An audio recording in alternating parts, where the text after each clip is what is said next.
Everyone అందరికీ నమస్తే. నేను మీ సింధుని. Welcome to our channel passion and fashion by Sindhu. ఇవాల్టి వీడియోలో సమ్మర్ స్పెషల్ రెసిపీ అయిన ఒక చక్కటి ఐస్ క్రీమ్తో మీ ముందుకు వచ్చేసానండి.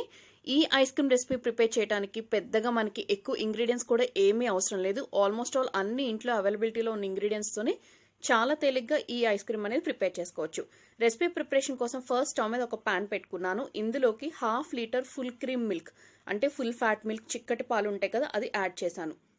పాలు కాగుతున్నప్పుడే ఇందులోకి ఒక 5 టీ స్పూన్లు లేదా మీరు తినే తీపికి తగినట్టుగా షుగర్ అనేది యాడ్ చేసుకోండి.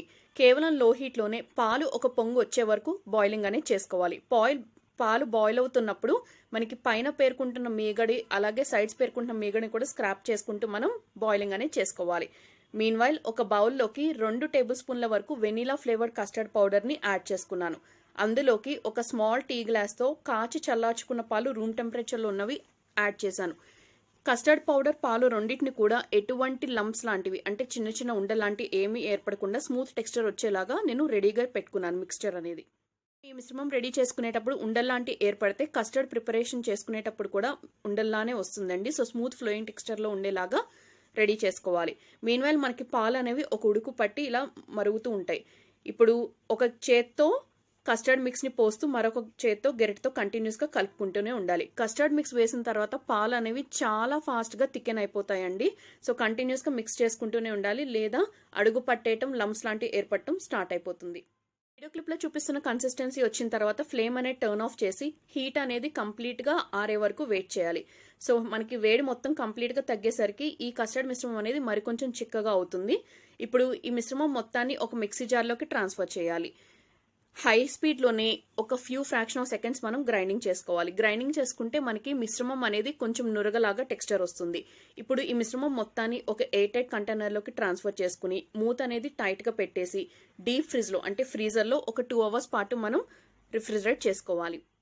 ఎయిర్ టైట్ కంటైనర్ అనేది మీరు ప్లాస్టిక్ అయినా తీసుకోవచ్చు, స్టీల్ అయినా తీసుకోవచ్చు, ఏదైనా తీసుకోవచ్చు అండి. ఆల్రెడీ మనం చల్లారిపోయిన మిశ్రమమే వేస్తున్నాం కాబట్టి మీరు ప్లాస్టిక్ యూజ్ చేసినా ఏమీ ప్రాబ్లం ఉండదు. సో ఒక 2 అవర్స్ తర్వాత మనం రిఫ్రిజిరేటర్ నుంచి రిమూవ్ చేసి చూస్తే ఇక్కడ మనకి ఈ మిశ్రమం అనేది మరికొంచెం థిక్గా అవటం నోటీస్ చేయొచ్చు. ఇప్పుడు ఈ మిశ్రమాన్ని ఒకసారి బాగా కలుపుకుని మరొకసారి మిక్సీ జార్లోకి ట్రాన్స్ఫర్ చేసుకోండి. ఇప్పుడు ఇందులోకి సుమారు 1 కప్పు వరకు నేను ఫ్రెష్ క్రీమ్ యాడ్ చేస్తున్నాను. ఈ ఫ్రెష్ క్రీమ్ని ఇంట్లో మనం పాలు మీద ఏర్పడే మేగడ ఉంటుంది కదా, అది ఒక 2 to 3 డేస్ నుంచి కలెక్ట్ చేసుకున్న మేగడైతే సరిపోతుందండి. సో ఇప్పుడు ఈ కస్టర్డ్ మిశ్రమం, ఈ పాల మీద మేగడ రెండు కలిపి హై స్పీడ్లోనే మనకి మిశ్రమం అనేది కొంచెం బాగా క్రీమీ టెక్స్చర్ వచ్చేలాగా గ్రైండింగ్ చేసుకోవాలి. మీరు గ్రైండింగ్ చేసుకునేటప్పుడు ఈ రెసిపీ ప్రిపరేషన్లో ఎక్కడా కూడా వాటర్ అనేది యూజ్ చేయొద్దు.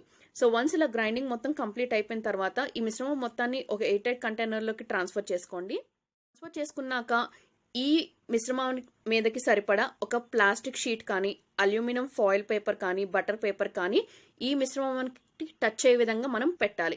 దానిపైకి మనం మూత అనేది టైట్గా కవరింగ్ అనేది చేసేయాలి. సో ఖచ్చితంగా ఇలా పెట్టండి. పెట్టకపోతే మనకి పైన ఆ గ్యాప్లో మనకి ఐస్ లాంటిది పేరుకుపోయే ఛాన్సెస్ ఉంటుంది. అందరికి ఫాయిల్ పేపర్, బటర్ పేపర్ అవైలబిలిటీలో ఉండదు కదా. సో మన ఇంట్లో మనకి గ్రాసరీస్ తెచ్చుకున్నప్పుడు ఇలా సరుకులకి వస్తుంది కదా పేపర్స్ లాంటివి, లేదా మనం గోధుమ పిండి ఇట్లాంటి వాటికి వచ్చే పేపర్స్ అయినా మీరు యూజ్ చేయొచ్చు. సో ఇప్పుడు ఫ్రీజర్లో అంటే డీప్ ఫ్రిడ్జ్లో ఒక 8 to 10 అవర్స్ పెట్టండి, లేదా ఓవర్ నైట్ మొత్తం అలా వదిలేసేయండి. సో నేను నైట్ మొత్తం అలా ఉంచేసాను. నెక్స్ట్ డే మార్నింగ్ ఓపెన్ చేసి చూస్తే ఐస్ క్రీమ్ అనేది పర్ఫెక్ట్గా సెట్ అయిపోయిందండి. ఇప్పుడు ఈ ఐస్ క్రీమ్ని మీరు ఇమీడియట్గా స్కూపింగ్ చేయొద్దు. కొంచెం సేపు అంటే ఒక 10-15 మినిట్స్ అలా వదిలేస్తే నార్మల్ రూమ్ టెంపరేచర్కి అది కొంచెం మెల్ట్ అవటం స్టార్ట్ అవుతుంది. అప్పుడు మీరు స్కూపింగ్ చేసేసుకుని సర్వ్ చేసుకోవచ్చు. లేదా నేను ఎప్పుడు కూడా స్కూపింగ్ మెథడే, ఎందుకని ఈసారి నేను బార్స్ మోడల్లో కట్ చేద్దాం అనుకున్నాను. అందుకని ఈ ఐస్ క్రీమ్ బాక్స్ని వాటర్లో ఒక 30 to 40 సెకండ్స్ పెట్టాను. తర్వాత మనకి ఆ బాక్స్ నుంచి ఆ మౌల్డ్ అనేది అంటే ఐస్ క్రీమ్ మౌల్డ్ అనేది ఈజీగా సెపరేట్ అయిపోతుంది. ఇందుకోసం ఒక ప్లేట్ పెట్టి దాని మీదకి ఈ ఐస్ క్రీమ్ బాక్స్ పెట్టి మనం కేక్ని ఎలా అయితే ట్యాప్ చేస్తామో బ్యాక్ సైడ్ అలా ఊరికే అలా ఫ్లిప్ చేసి ట్యాప్ చేస్తే ఇమీడియట్గా ఐస్ క్రీమ్ అనేది దానిలోకి సెపరేట్ అయిపోతుంది. చూసారు కదా ఐస్ క్రీమ్ అనేది ఎంత క్రీమీగా, ఎంత పర్ఫెక్ట్ టెక్స్చర్తో కుదిరిందో. ఇప్పుడు దీన్ని మీకు కావాల్సినంత సైజ్ అండ్ షేప్లో బార్స్ లాగా కట్ చేసుకోండి. కట్ చేసుకుని ఈ బార్స్ని మీరు యాజ్ ఇట్ ఈస్ ఇలాగే సర్వ్ చేసేయచ్చు. నేను మరింత అట్రాక్టివ్ అండ్ మరింత డిలైట్ఫుల్గా టేస్టీ బాగుండటం కోసం నేను దీనిపైకి సన్నగా తరిగి పెట్టుకున్నటువంటి జీడిపప్పు, బాదం, పిస్తం తరుగుని వేశాను.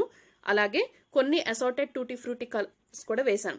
ఈ టూటీ ఫ్రూటీ కలర్స్ అనేవి మీ ఆప్షనల్ అండి. మీకు అవైలబిలిటీలో ఉంటే వేసుకోవచ్చు, లేదా డ్రై ఫ్రూట్స్ వేసుకుని ఆపేయచ్చు. ఈ రెండు కూడా అవైలబిలిటీలో లేకపోతే యాజ్ ఇట్ ఈస్ ఇలాగే మీరు సర్వింగ్ కూడా చేసేయచ్చు. ప్రెజెంట్ ఉన్న ఈ సిచ్యువేషన్లో ఐస్ క్రీమ్ బయట పర్చేస్ చేసే అవసరం లేకుండా ఎప్పుడు కావాలంటే అప్పుడు చాలా తక్కువ టైంలో ఇలా మీ చేత్తో మీరే హైజీనిక్గా ఇంట్లో ఐస్ క్రీమ్ ప్రిపేర్ చేసి ఇంట్లో అందరితో కలిసి ఎంజాయ్ చేయండి. రెసిపీ నచ్చితే తప్పకుండా ఫ్రెండ్స్ అండ్ రిలేటివ్స్కి వీడియో లింక్ ఫార్వర్డ్ చేయండి. మీరు కూడా ట్రై చేసి మీ ఫీడ్బ్యాక్ని నా కమెంట్ సెక్షన్లో షేర్ చేసుకోండి. అలాగే ఛానల్ని ఫస్ట్ టైం విజిట్ చేస్తే ఇప్పుడే సబ్స్క్రైబ్ చేసుకుని పక్కనే ఉన్న బెల్ ఐకాన్ యాక్టివేట్ చేసుకుని ఆల్ అనే ఆప్షన్ కూడా తప్పకుండా సెలెక్ట్ చేసుకోండి. మరొక ఇంట్రెస్టింగ్ రెసిపీతో రేపు మళ్ళీ కలుసుకుందాం. Till then keep watching passion and fashion by Sindhu. Thank you all very much.